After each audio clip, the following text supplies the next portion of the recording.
Okay, so we have so many variations with a bridge. I'm going to show you a simple bridge and then progress and explain why I'm doing the certain moves. Lots of different ones. So you don't need a band. You just want to start doing with a simple bridge to help strengthen your glutes. And for those who are just trying it for the first time, I'd only suggest doing 10, rest, 10, rest, 10. You want to relax your shoulders down. You want to pivot the pelvis, so if you're not sure, flatten the back so there's no arch in your lower back. This helps to keep your lower back protected and tense the tummy so you're working the core a little bit as well. So you don't want the arch. If you feel that there's an arch, you pivot that pelvis and then you lift.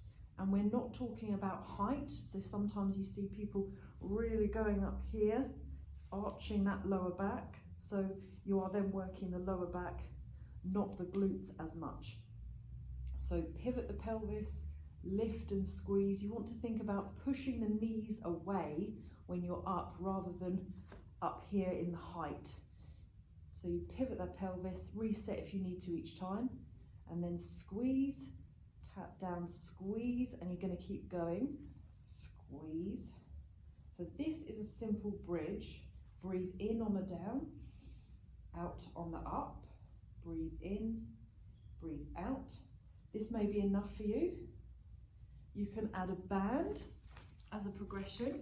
So you pop this band on, whatever you have, pop it in on your legs here, getting back into that bridge, pivot the pelvis up. You want to keep your knees hip distance apart, so you want resistance against the band.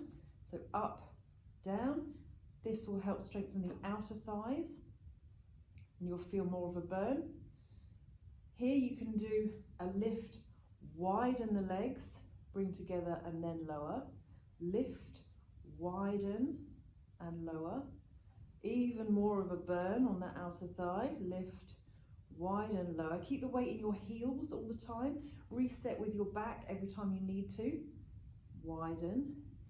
Another one you can do, if you don't have a band, but you need a progression for the bridge, you can drop into butterfly. So soles of your feet together. You'll find that you can't lift as high because we're actually working a little bit more of the glute here. Up, squeeze, down. So you're going to breathe in, breathe out, breathe in, breathe out. Really getting that squeeze in the bum. You don't want to feel it in your lower back. Pivot the pelvis more if you are feeling it, keeping your core really strong. Another progression from here, you can do single leg.